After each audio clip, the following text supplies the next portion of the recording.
Hello everyone, welcome you all to AMCIQ. Today we are going to learn conjunction. This is the next part of the grammar. So today we are going to learn it. So first of all, welcome you all in the our classes which is AMCIQ. Okay. So आज का जो हमारा topic है grammar का वो है conjunction. काफ़ी अच्छा टॉपिक है और ग्रामर में ये एक ऐसा टॉपिक है जिसमें हम आसानी से डायरेक्टली क्वेश्चन का जवाब दो और नंबर गेट कर सकते हैं. कैसे? क्योंकि बिल्कुल सरल है. दो सिर्फ जो चीज़ है उसको समझना है, बाकी क्लियर. ठीक है. तो इस कंजक्शन में हम क्या सीखने वाले हैं वो पहले हम लिख लेते हैं. मतलब कंजक्शन के कुछ पार्ट है वो चीज़ हम समझेंगे. कंजक्शन. ओके. कंजक्शन का काम क्या है? पहली चीज़ ये हमें पता होनी चाहिए. कंजक्शन, अब देखो ये है CON, कौन, ये रूट वर्ड है और ये हो गया junction. Next part junction. Junction, railway junction का नाम तो सुना ही होगा. जंक्शन क्या करता है? एक डिब्बे को दूसरे डिब्बे से जोड़ता है. मतलब एक रेलवे को दूसरे रेलवे से जोड़ता है. पटरी जिसको हम बोलते हैं रेलवे. ओके. तो वो जंक्शन बना देता है तो कनेक्शन बढ़ता है. तो यही काम होगा हमारे एक सेंटेंस को दूसरे सेंटेंस से जोड़ना. ओके. तो उसका काम कौन करेगा? कंजक्शन करेगा. और कंजक्शन का काम क्या है? सेंटेंस को थोड़ा सा इफेक्टिव और शॉर्ट बनाना. एकदम लंबा नहीं, उसको थोड़ा शॉर्ट बनाना ताकि थोड़ा इफेक्टिव रहे. और इसमें कुछ ही इम्पोर्टेंट पॉइंट है जो आपको पढ़ने हैं. जैसे कि पहला हमारा पॉइंट है वो है एंड. पहला कंजक्शन हमारा है एंड. ओके. सेकंड कंजक्शन है हमारा as well as.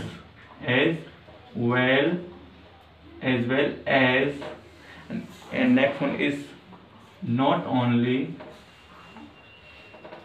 blank, and last में आ जाएगा but also. not only but also.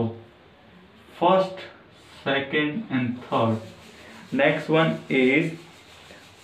one both and. Fourth one is both and. Blank के बीच में, दोनों के बीच में कुछ ना कुछ आएगा. और नेक्स्ट वन इज इधर ब्लैंक एंड नोर. इधर एंड और. ओके. और.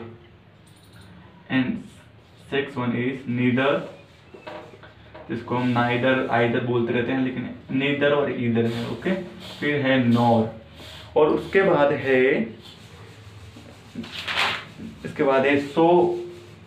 उसके बाद है सो एंड दैट. उसके बाद है true and to.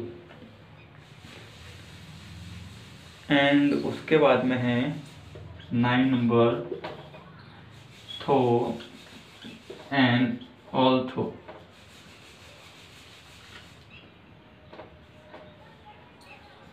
THOUGH. although. and next 10 number is while, and last 11 is yet. Okay. अब इन सब को हमें पढ़ना है. And as well as, not only but also, ये सब हम पढ़ने वाले हैं. और ये सिर्फ जो दिख रहे हैं उनका यूज़ कैसे होता है वो सीखना है. बाकी जैसे एग्जाम में आएंगे और उन्हीं का रिप्लेसमेंट जो आप सीखने वाले हो उसको करना है.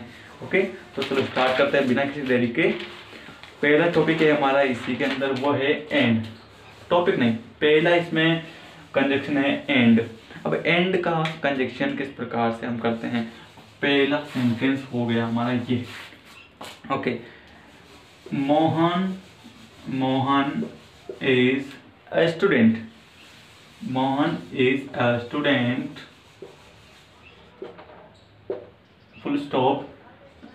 Sohan is a student. Okay. ये पहला क्वेश्चन है. इसको कंजक्शन की सहायता से हमें कंप्लीट करना है. किसकी सहायता से? कंजक्शन की सहायता से. कंजक्शन की सहायता से इसको कंप्लीट करेंगे, किस प्रकार से हमें करना है वो देखिए। देखो इसमें मेन चीज़ क्या है, कॉमन जो चीज़ है उसको ध्यान में रखें। इसमें इज ए स्टूडेंट कॉमन चीज़ है, और दूसरी चीज़ जो कॉमन नहीं है उनको हमें कंजक्शन की सहायता से फ्रेम करना है। लाइक मोहन और सोहन क्या है, अलग अलग है, डिफरेंट है, यूनिक है, लेकिन ये कॉमन है। इज ए स्टूडेंट कॉमन है, क्योंकि मोहन एक सिंगल है तो इज आएगा, सोहन सिंगल है तो इज आएगा। लेकिन अब क्या इसको हम बदलेंगे, इसको कंजक्शन के रूप में बदलना है, ठीक है, कंजक्शन के रूप में बदलना है।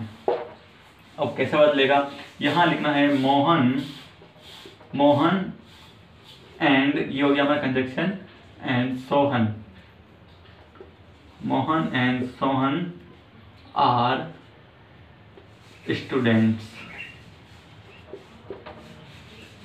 मोहन एंड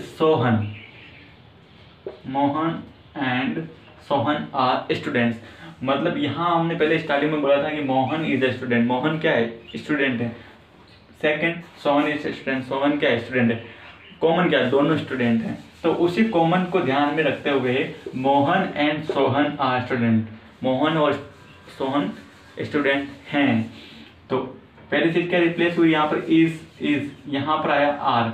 वो क्यों आया, आपको पता होना चाहिए कि मोहन यहाँ पर सिंगल था इसलिए इज आया, लेकिन मोहन और सोहन दो जने हो गए तो यहाँ आर आ गया। और यहाँ पर ये क्या हो गया, कंजक्शन हो गया। यहाँ पर ये क्या हो गया, कंजक्शन, एंड हो गया कंजक्शन। और यहाँ आर क्या हो गया, इसका प्लूरल फॉर्म हो गया, क्योंकि दो व्यक्ति हैं, प्लूरल, ओके। और यहाँ पर ये क्या है, सॉरी इज, ये क्या सिंगुलर फॉर्म हो गया, ठीक है। तो आप डायरेक्टली सब्जेक्ट को ले सकते हो, ये सिंगुलर है, और यहाँ इन दोनों को आप मोहन एंड सोहन दोनों को प्लूरल बोल सकते हो, ओके। तो ये कनेक्शन का काम, सीधा काम था, Mohan is a student, Sohan is a student, and उसी चीज को जोड़ते हुए Mohan and Sohan are student. तो यहाँ पर जो कॉमन चीज है उसको एक रखा, और जो अलग अलग यूनिक है उनको कंजक्शन की सहायता से जोड़ते हुए सेंटेंस को कंप्लीट करते हुए हमने इसको सॉल्व किया है, जो कि काफी सिंपल है, ओके। पहली कंडीशन तो ये हो गई कि कॉमन क्या था, जो ऑब्जेक्ट या हेल्पिंग वर्ब से लेके जो भी था वो कॉमन था, बस मोहन और सोहन यूनिक थे तो उनको मोहन एंड सोहन कर दिया, ओके। अब मैं इसको मिटा देता हूँ। अब नेक्स्ट सेंटेंस देखिए, थोड़ी सी कैटेगरी अलग है। क्या कैटेगरी है, कैटेगरी ये है, सी prepared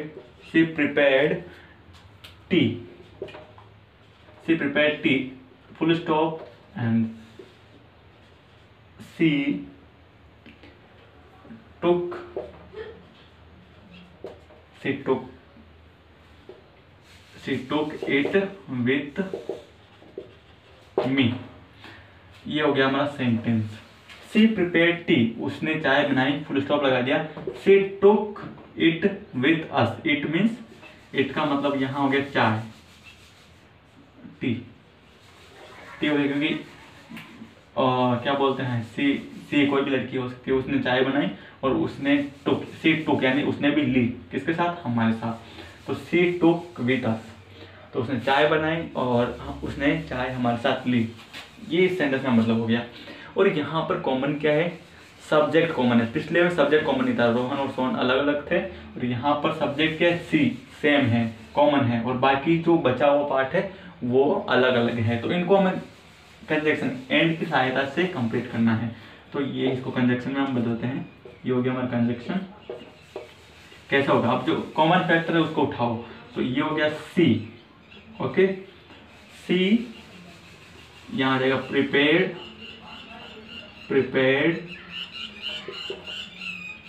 टी, एंड टुक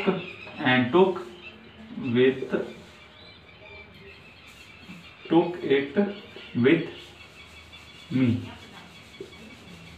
अब देखो यहां पर क्या हो गया कि जो इसमें सब्जेक्ट कॉमन था, सी यहाँ पर सब्जेक्ट है, यहाँ पर सी सब्जेक्ट है, कॉमन था, तो सी को मैंने एक बार लिया।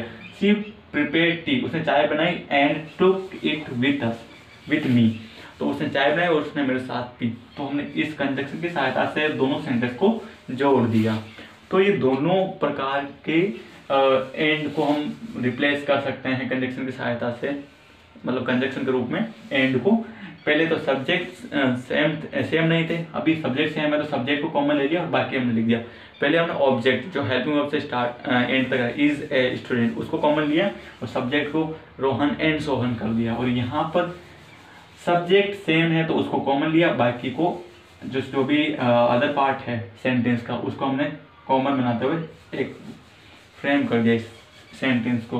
ओके, तो she prepared tea and took with me. Okay, तो ये था हमारा ऑल्सो का पार्ट, ऑल्सो हमने यहाँ पढ़ा है। नेक्स्ट हम देखते हैं क्या है।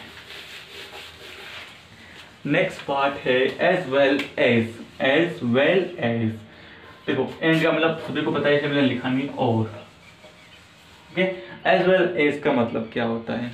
मतलब एज वेल एज का मतलब होता है साथ साथ। ओके, या फिर इसके अलावा, के अलावा। तो अब इसके सेंटेंस को हम थोड़ा सा देख लेते हैं। यहाँ पर पहला सेंटेंस हुआ इसका, ही केम to see us. He came to see अस, वो हमें देखने आया, full stop. His brother came to see us and his brother came to see us. Same part of conjunction is, यहाँ conjunction है as well as, लेकिन यहाँ पर common चीज को हमें समझना है कि came to see us, came to see us, जो अदर पार्ट है सब्जेक्ट के अलावा वो सेम है। जो अदर पार्ट है, यहाँ पर सब्जेक्ट है ही, यहाँ पर सब्जेक्ट है हिज ब्रदर, तो इन दोनों को उठाओ और नीचे लिख दो। तो हम क्या लिखेंगे? He as well as he as well as his brother, he as well as his brother. और उसके बाद यहां लगेगा came to see us, came to see us. Okay, तो ये जो पार्ट था कॉमन हो गया, बाकी इनको एज वेल एज से हमने कंजक्शन के रूप में जोड़ दिया। As well as, he as well as his brother came to see us, मतलब ही केम टू सी अस, वह हमें देखने आया। His brother came to see अस, उसका भाई भी देखने आया। ओके, हमें देखना आया, उसी को हमने कंजक्शन को जोड़ते हुए इस सेंटेंस को फ्रेम किया।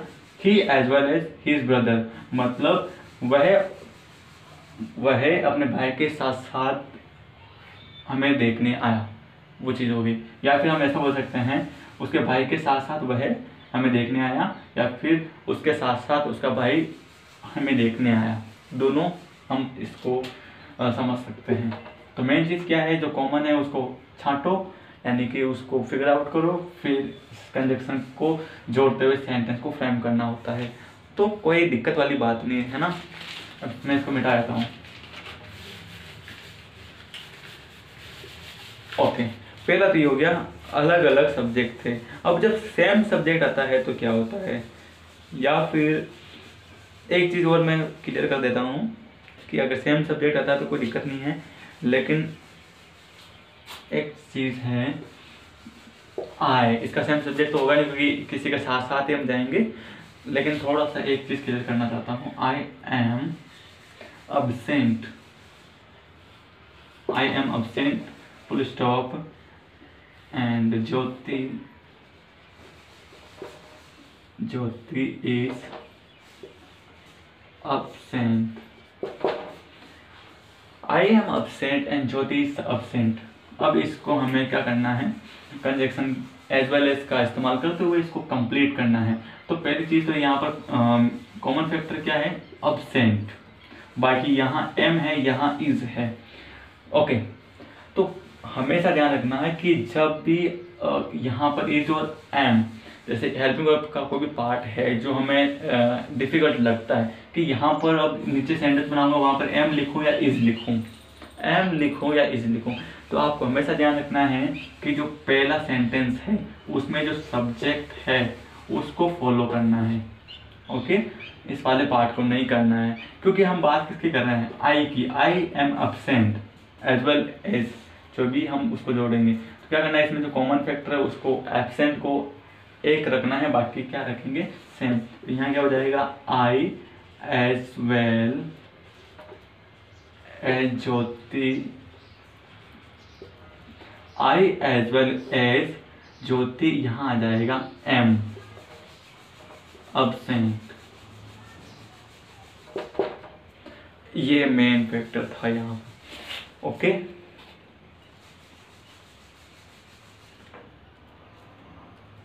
ओके, तो ये ध्यान रखना, I as well as Jyoti, मतलब एज वेल एज मतलब ज्योति के साथ साथ। तो मेन चीज क्या है, I am absent as well as Jyoti, मतलब मैं ज्योति के साथ साथ एब्सेंट था। तो आई, तो इसको थोड़ा उल्टा पढ़ो, मैं आई एम, अब मैं एब्सेंट था लेकिन एज वेल एज ज्योति, मतलब मैं ज्योति के साथ साथ एब्सेंट था, ज्योति भी एब्सेंट थी, मैं भी था, लेकिन बात किसकी कर रहा हूँ, मैं मेरी कर रहा हूँ, आई की कर रहा हूँ। तो आई की जो फॉर्म होती है हेल्पिंग वर्ब फॉर्म एम होती है, तो यहाँ एम ही लगेगा। क्यों लगेगा, क्योंकि हम आई की बात कर रहे हैं, ज्योति की बात नहीं कर रहे। ज्योति एब्सेंट थी पता है, लेकिन ज्योति यहाँ सेंटेंस के स्टार्टिंग नहीं करती। अगर ऐसा होता कि Jyoti is absent full stop I am absent, तो यहाँ लिखे हम Jyoti as well as I is absent. Okay, वो ज्योति का कोडिंग हो जाता। अब नेक्स्ट पार्ट हो गया हमारा not only but also, not only but also, not only but also. Student were writing story, writing story full stop, students were writing है novel.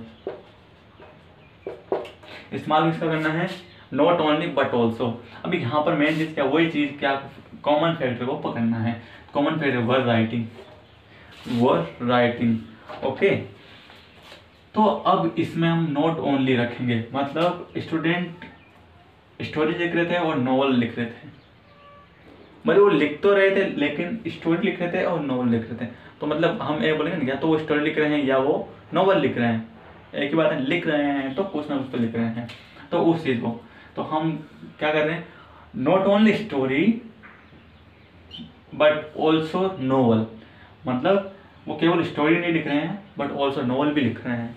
तो ये उस वाले पार्ट में आ जाएगा। ओके, तो इसका कंजक्शन क्या हो जाएगा, students students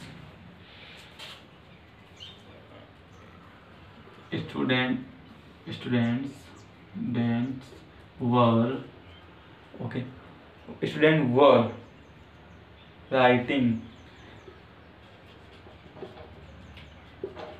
student were writing, फिर यहाँ हमें लिखना है student were writing not only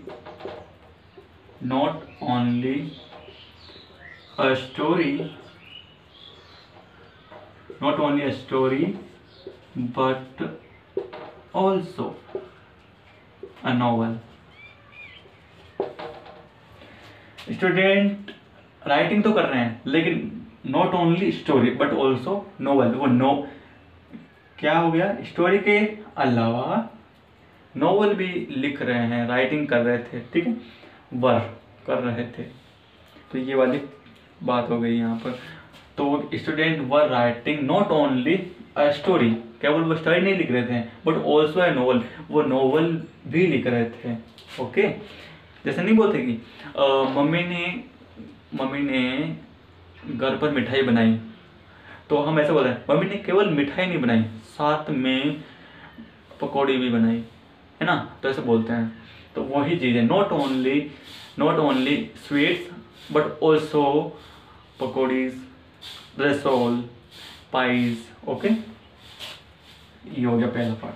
इसमें हो गया हमारा क्या चीज़, एक्शन वर राइटिंग, राइटिंग एक क्या हो गया, कॉमन पार्ट हो गया। अब उसी प्रकार से सेकंड पार्ट हम देखते हैं जिसमें सब्जेक्ट सेम होगा, है ना। Second part, she is beautiful, BE AUTIFU, beautiful.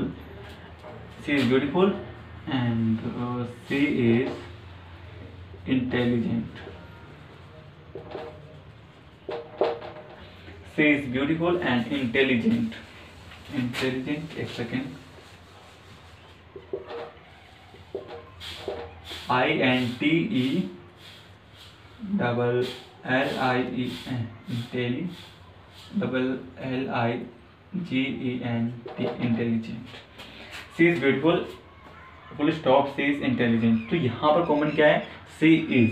तो कॉमन वही चीज़ है, तो she is, okay. She is not only beautiful, she is not only beautiful but also intelligent. वह ब्यूटीफुल ही नहीं है, साथ साथ इंटेलिजेंट भी है। जैसे हम बोलते हैं ना, वो दिखने में सुंदर नहीं, वो पढ़ने में भी होशियार है, वही चीज़। ओके, तो ये हमारा हो गया as well as complete, not only complete हो गया है। ओके, अब मैं इसको मिटा देता हूँ। उसके बाद हम देखते हैं,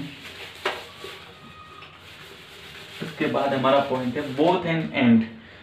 बोथ एंड एंड, ओके, इसमें भी सेम ही है कि सब्जेक्ट सेम रहेगा या फिर उसका अदर पार्ट है सेंटेंस का, वो रहेगा same.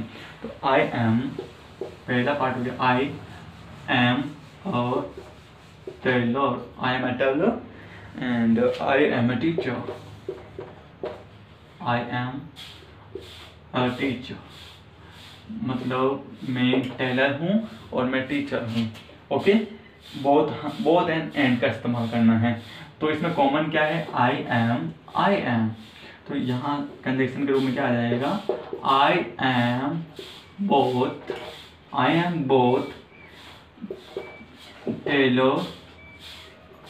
Taylor and teacher. I am both tailor and teacher. तो वही चीज़ है, कंजक्शन का इस्तेमाल, बोथ एंड का इस्तेमाल यहाँ पर हमने किया। और लास्ट टाइम हमने किया था not only and but also. तो यहाँ पर ये कंजक्शन बोथ एंड, यहाँ एंड। ओके, नेक्स्ट सेंटेंस देखते हैं हम। अगर यहाँ पर सब्जेक्ट अलग अलग हो, यहाँ पर सब्जेक्ट दोनों सेम है, I am tailor full stop I am teacher. Okay, अगर कंडीशन अलग है, ओके, कंडीशन अलग हो गई, कंडीशन क्या हो जाएगा? Gita is watching TV full stop, Sunita is watching TV. Okay, same क्या है? वॉचिंग टीवी सेम हो गया। तो यहाँ हम क्या लिखेंगे? बोथ, थोड़ा ये स्टार्टिंग में ही स्टार्ट हो जाएगा। Both Gita and Sunita are watching TV. तो यहाँ क्या? बोथ, यहाँ हो गया and. Both Gita and Sunita are watching TV. यहाँ पर इज आया क्योंकि सिंगल है गीता, यहाँ पर ही सुनीता सिंगल है, लेकिन बोथ एंड दोनों, Gita and Sunita are watching TV. Okay, तो इसी प्रकार से सेंटेंसेस बनाने हैं। तो यहाँ पर बोथ एंड भी कंप्लीट हो गया है। तो मैं मिटा देता हूँ। कंप्लीट में फटाफट इसलिए करवा रहा हूँ क्योंकि आपका एग्जाम भी है, इनको अलग अलग भी पढ़ सकते हैं, लेकिन आपको मीनिंग समझ में आना चाहिए। अगर आपको टेंस पता है तो इनका इस्तेमाल तो आराम से कर सकते हो, क्योंकि टेंस में ही दिक्कत ज़्यादा आती है, लेकिन दिक्कत कुछ नहीं है ना। उसी प्रकार से नेक्स्ट है ईदर एंड। ये हमारा कंप्लीट ईदर एंड और वाला नेक्स्ट सेंटेंस है, ईदर एंड और।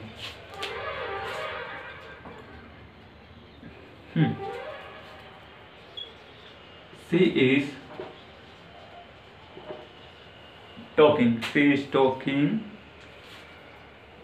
stop, she is talking and she is smiling, she is talking and she is smiling. First condition हो गया, यहाँ पर कॉमन है सी इज, सब्जेक्ट कॉमन है तो यहाँ आ जाएगा she is, she is, she is क्या हो जाएगा, सी इज, और फिर यहाँ कंजक्शन का इस्तेमाल होगा। वो कैसे भला, तो she is talking, she is talking, फिर यहाँ आएगा कंजक्शन इधर, सी इज टॉकिंग इधर एंड इधर स्माइलिंग, इधर स्माइलिंग, इधर, एक सेकेंड थोड़ा सा गलत हो रहा है, ओके कुछ तो गलत है।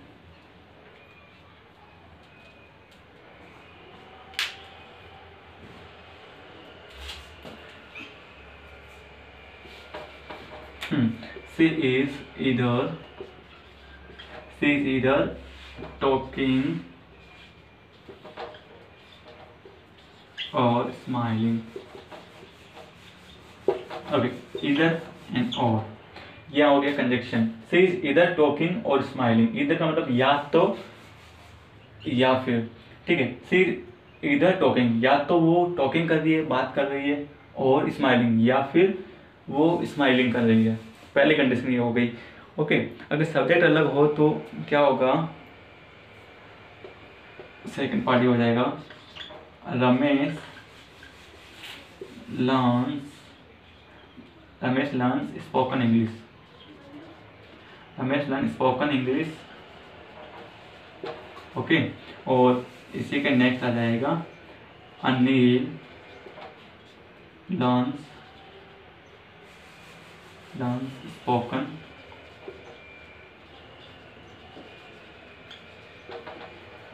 इंग्लिश। अब इसका कंजक्शन किस प्रकार बनेगा, पहले चीज तो इसमें कॉमन क्या है, स्पोकन इंग्लिश, और साथ में वर्ब भी है लर्न।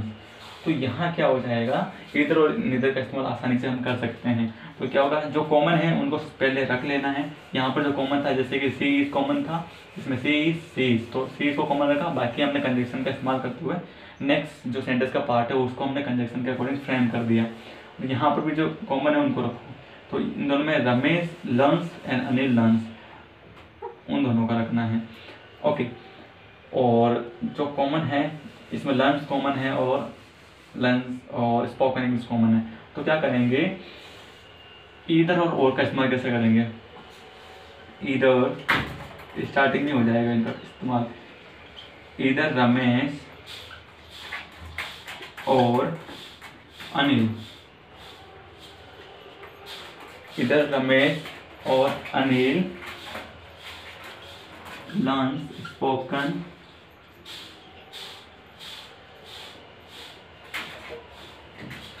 ओके। अब देखो यहाँ कंफ्यूजन वाली बात हो सकती है या फिर नहीं है। देखो, Ramesh learns spoken English, Ramesh spoken English सीखता है, Anil learns spoken English, Anil spoken English सीखता है। तो स्पोकन इंग्लिश सीखता है दोनों में कॉमन है, और यहाँ पर हमने कंजक्शन का इस्तेमाल किया, इधर रमेश, या तो रमेश और अनिल या फिर Anil learns spoken English.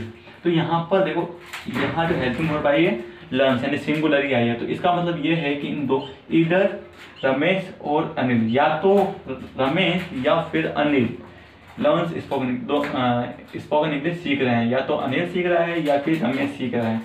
Okay, तो सिंगुलर के हिसाब से उसके अकॉर्डिंग यहाँ पर लर्न्स लिखा हुआ है। तो यहाँ पर इसलिए लिखा है क्योंकि ये और है, या तो ये या वो। अगर एंड होता, जैसे अपने स्टार्टिंग में देखा था, अगर एंड होता तो Ramesh and Anil learn spoken English, Ramesh और अनिल स्पोकन इंग्लिश सीखते हैं। लेकिन यहाँ क्या है, या तो रमेश या फिर अनिल स्पोकन इंग्लिश सीखता है, दोनों में से एक सीखता है, इसीलिए यहाँ पर सिंगुलर रखा हमें।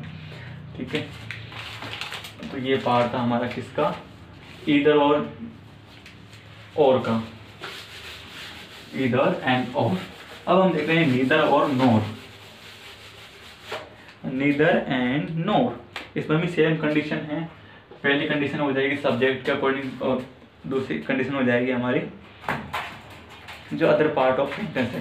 तो you didn't come today, you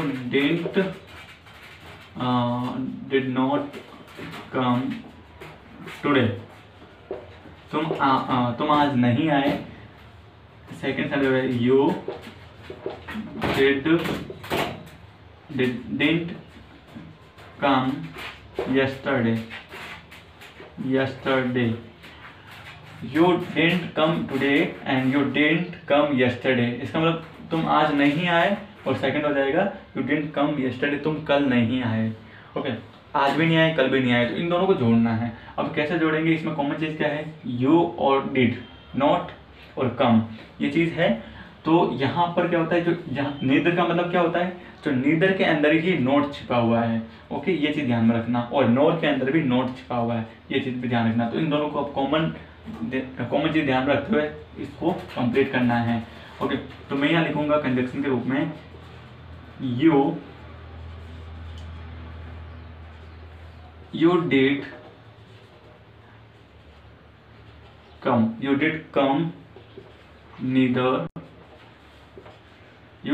did come neither today nor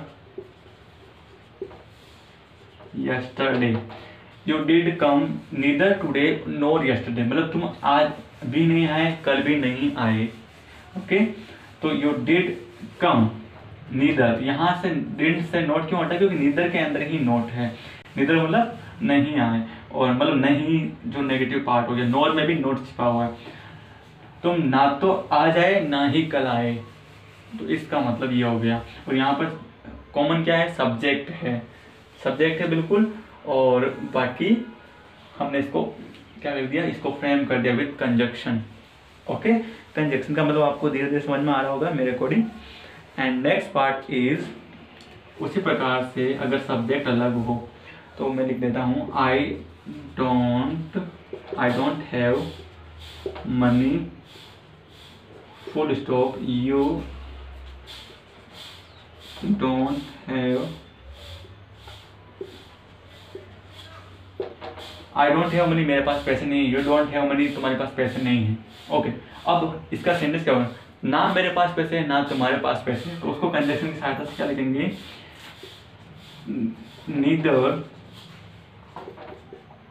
neither I nor you have money। Okay, neither you have money। तो this is the part of conjunction of neither and nor। तुम कल नहीं आए, तुम आज नहीं आए, तुम कल नहीं आए। फिर यहाँ हमने कहते you did come neither today nor yesterday, तुम आज भी नहीं आए, कल भी नहीं आए थे। और आई डोंट हैव मनी, मेरे पास पैसे नहीं। यू डोंट हैव मनी, तुम्हारे पास पैसे नहीं है। neither I and nor you have money, ना तो मेरे पास पैसे है ना तुम्हारे पास पैसे हैं। ओके, तो ये था हमारा किसका? neither और nor का पार्ट। अब हम सीखने जा रहे हैं next part of the conjunction. इसमें हम देखने वाले हैं सबसे पहले हम देखेंगे 9 वाला, फिर 10 वाला, फिर देखो 6 तक तो हमारे कंप्लीट हो गया है। पहले हम देखेंगे 9, फिर 10, फिर 11, फिर देखेंगे हम 7, 8। ओके, तो थो और एल दो, इसका मतलब होता है हालांकि। ओके, क्या होता है इसका मतलब? हालांकि। अभी मैं यहाँ लिख देता हूँ 9 वाला पहले करें ना, थो और एल दो। ठीक है, 9 वाला मैं लिख देता हूँ, 9 वाला पहले कर रहे हैं। ओके, सेंटेंस यहाँ पर है ही इज पुअर, ये गरीब है। एंड ही इज ऑनेस्ट, वह ईमानदार है। वह गरीब है, वह ईमानदार है। और ऑल्दो का इस्तेमाल करते हुए ये हमें कंप्लीट करना है। और या फिर थो, दोनों का मतलब हालांकि होता है। तो पहले दोनों का हम एक सेंटेंस बना लेते, कोई दिक्कत नहीं है। तो यहाँ आप लिखोगे थो ही इज पुअर, हालांकि वह पुअर है। यहाँ पर फुल स्टॉप नहीं लगाना है, कॉमा लगाना है। और ही इज ऑनेस्ट, हालांकि वह पुअर यानी गरीब है, लेकिन डायरेक्टली हालांकि अंदर छुपा हुआ है। तो हालांकि वह पुअर है, वह ईमानदार है, फिर भी वह ईमानदार है। तो ऑल दो के अंदर ये छिपा हुआ है कि वो गरीब तो है लेकिन ईमानदार भी है। हालांकि वो गरीब है लेकिन ईमानदार है। ओके, उसी प्रकार से ऑल्दो का भी, ये तो पहला पार्ट हो गया, इसका सेकंड पार्ट हम देखते हैं ऑल्दो का। Raju is weak, Raju is weak full stop he won race. Raju कमजोर है full stop he won race, वो रेस जीत गया। अब यहाँ क्या हो जाएगा, हालांकि ऑल्दो, दोनों लिख सकते हैं, दो भी लिख सकते हैं, ऑल्दो भी लिख सकते हैं। हालांकि कंजक्शन चेंज हो रहा है, although Raju is weak, Raju is week, फिर कोमा, फुल स्टॉप मत लगाना, ही वॉन रेस। हालांकि राजू कमजोर है लेकिन वो रेस जीता।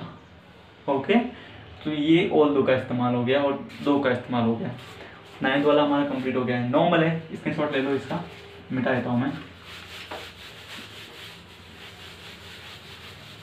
फिर है वाइल।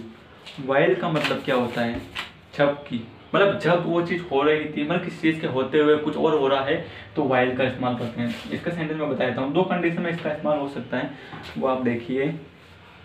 आई सा यू, इसमें पहली चीज़ वही है कि सब्जेक्ट सेम है और बाद में एक में तो सब्जेक्ट सेम है और एक में सब्जेक्ट, एक में दूसरी कंडीशन होगी। ठीक है, आई सा यू, मैंने तुम्हें देखा full stop I was riding bike. Okay, इसका कंजक्शन क्या बनेगा, किसका इस्तेमाल करना है, वाइल का। इसका मतलब होता है जबकि या फिर उसी समय, उसी ड्यूरेशन में। ठीक है, आई वॉज राइडिंग बाइक, मैंने तुम्हें देखा, आई वॉज राइडिंग बाइक, मैं गाड़ी चला रहा था। ओके, और इसका कंजक्शन क्या हो जाएगा, आई सा you while I was while. अब सब्जेक्ट सेम है तो कोई दिक्कत नहीं, डायरेक्ट राइडिंग लिखो, राइडिंग बाइक। आई सा यू वाइल राइडिंग बाइक, ये पहली कंडीशन हो गई, सब्जेक्ट सेम हो और हेल्पिंग वर्ब सेम है, तो वो चीज़ हमने, हेल्पिंग वर्ब सेम नहीं है, सब्जेक्ट सेम है, तो ये वाइल का इस्तेमाल हमने कर लिया। आई सा यू वाइल, वाइल का मतलब जब, राइडिंग बाइक, जब मैं बाइक चला रहा था तब मैंने, उसी समय मैंने आपको देखा। जैसे हम बोलते हैं ना, मैंने मरे हुए हाथी को चलते हुए देखा, मरा हुआ हाथी पड़ा हुआ था और मैं चल रहा था और उसे देख रहा था, मैंने मरे हुए हाथी को चलते हुए देखा। आई सा a dead elephant while walking. Okay, तो वही चीज़ है, पहली कंडीशन तो ये हो गई। दूसरी कंडीशन क्या हो जाएगी कि सब्जेक्ट ही चेंज हो जाएंगे, दोनों सब्जेक्ट अलग रहेंगे। मतलब यह हो जाएगा, I was working, I was working full stop. Okay, ये हो गया पहला part. I was working, she was sleeping, she was, I was working and she was sleeping, मैं काम कर रहा था और वह सो रही थी। ओके, तो इसमें हम लगाएंगे वाइल का इस्तेमाल। अब तो उस समय मैं बाइक चला रहा था तब मैंने देखा था, एक पहले सेंटेंस के अकॉर्डिंग हुआ, और इसमें यह होगा कि मैं काम कर रहा था जबकि वह सो रही थी। ओके, तो क्या हो जाएगा, I was working while she was while she was sleeping, I was working, मैं काम कर रहा था, while she was sleeping, जबकि वो सो रही थी। ओके, जब वो सो रही थी तब मैं काम कर रहा था, तो ये while का इस्तेमाल हो गया। आया समझ में? कोई भी डाउट हो तो कमेंट जरूर करें, और किसी भी चीज़ के लिए आपको पढ़ना है, कोई भी चीज़ आपको पढ़नी है तो आपको एक बार ज़रूर बोलें। ओके। नेक्स्ट है इसमें, देखो वाइल का इस्तेमाल हो गया, अब बचा यट, उसके बाद 2 टॉपिक बचेंगे। यट, यट का मतलब होता है फिर भी, देखो फिर भी, okay.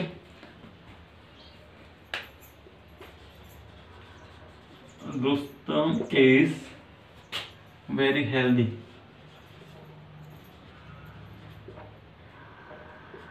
Very healthy, okay, full stop, he is very unhappy. तो रुस्तम बहुत हेल्दी है and he is very unhappy, वह बहुत दुखी है। अब इसका कंजक्शन बना रहे हैं हम और येट का इस्तेमाल करना है। येट का मतलब क्या होता है, फिर भी। तो यहाँ हम लिख देते हैं Rustam, Rustam is very healthy, फिर यहाँ जाएगा येट, येट यहाँ जाएगा comma, yet he is very unhappy. Rustam healthy है yet he is very happy, जबकि वह दुखी है, मतलब वो हेल्दी तो है पर दुखी है, ओके। तो ये येट का इस्तेमाल हो गया है। एंड द एंड अपन करने वाले हैं सो दैट एंड टू दोनों अपने आप में क्या है, अपोजिट हैं, इसलिए मैं इनको सिखा रहा हूँ, ठीक है। तो इसको एक बार समझ लेना। तो फर्स्ट आप छोटा सा ब्रेक लेते हैं, फिर अपन पढ़ने वाले हैं so and that, okay.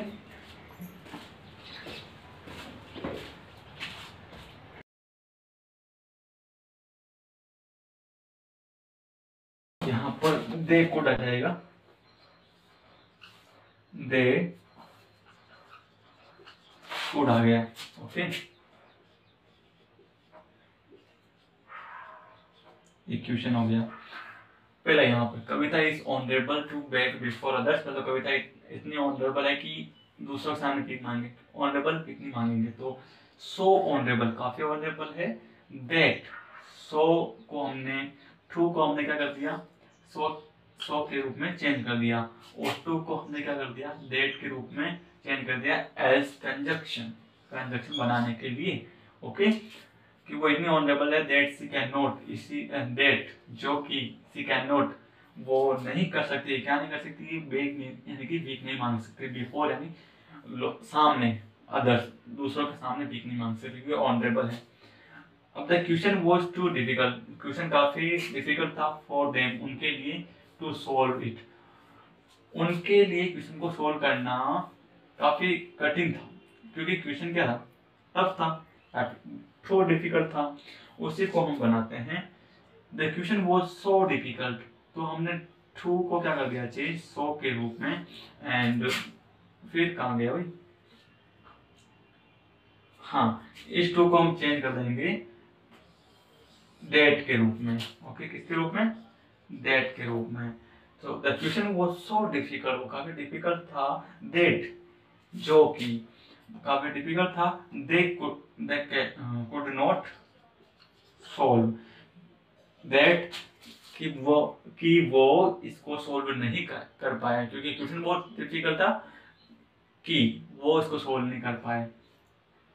The question was so difficult, question बहुत डिफिकल्ट था, वो सोल्व नहीं कर पाए। अब यहाँ पर ये चीज है कि टू को सो से मतलब करना है रिप्लेस, और टू को दैट से करना है, क्योंकि कंजक्शन के रूप में सेंटेंस को जितना छोटा है उतना बनाना चाहे, ओके। और चीज को डिस्क्राइब कर रहे हैं। यहाँ पर क्या हो गया, कविता बहुत ऑनरेबल है टू बेग बिफोर अदर्स, दूसरों के सामने भीख मांगने के लिए, लेकिन उसी को अपन ने समझाते हुए सो डिफिकल्ट, काफी ऑनरेबल है कि वह दूसरों के सामने भीख नहीं मांग सकती है। यहाँ पर क्वेश्चन काफी डिफिकल्ट था उनके लिए सॉल्व करने के लिए, तो क्वेश्चन वो डिफिकल्ट कि वो सॉल्व नहीं कर पाए, क्वेश्चन काफी डिफिकल्ट था कि वो सॉल्व नहीं कर पाए। तो ये आ गया हमारा सो और दैट का। अब इसी का रिवर्स हम देखते हैं।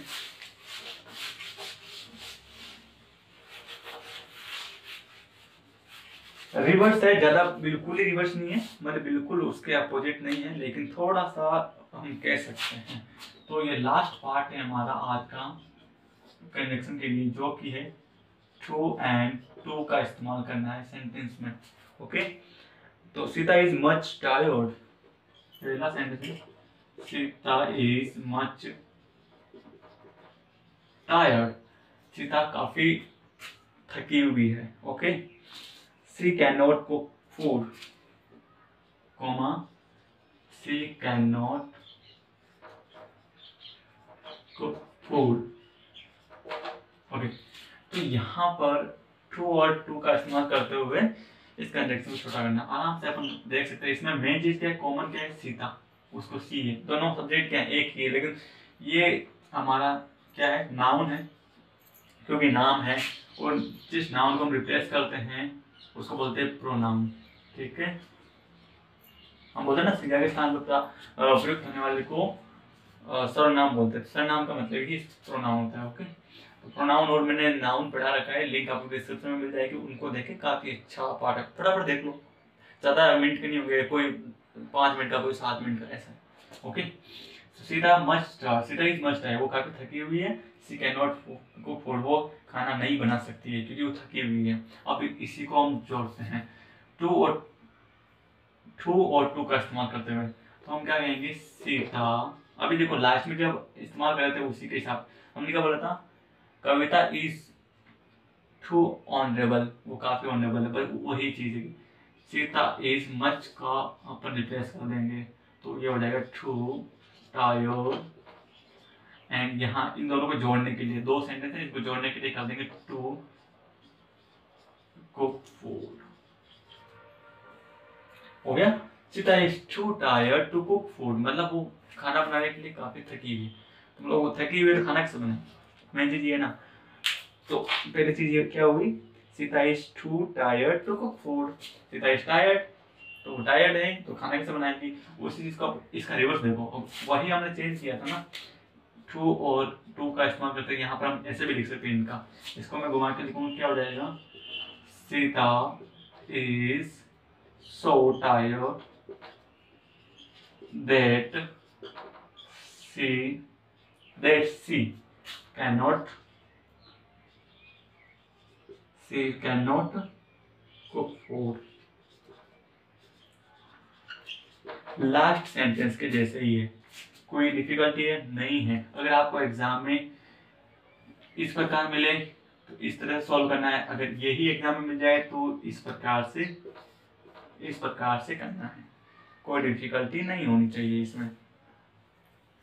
और उसी प्रकार से अलग अलग सब्जेक्ट को क्या करना है, कुछ भी नहीं करना है। It is very, second part of it is very cold, मतलब काफी सर्दी है।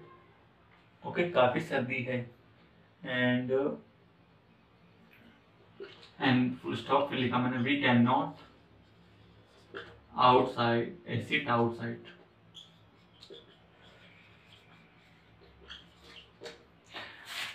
मतलब काफी सर्दी है और we can not sit outside, हम बाहर आउटसाइड नहीं बैठ सकते, मतलब आउटसाइड काम घर के बाहर नहीं बैठ सकते हैं, आउटसाइड ऑफ द होम। अब इसी का कंजक्शन बनाओ, इट इज टू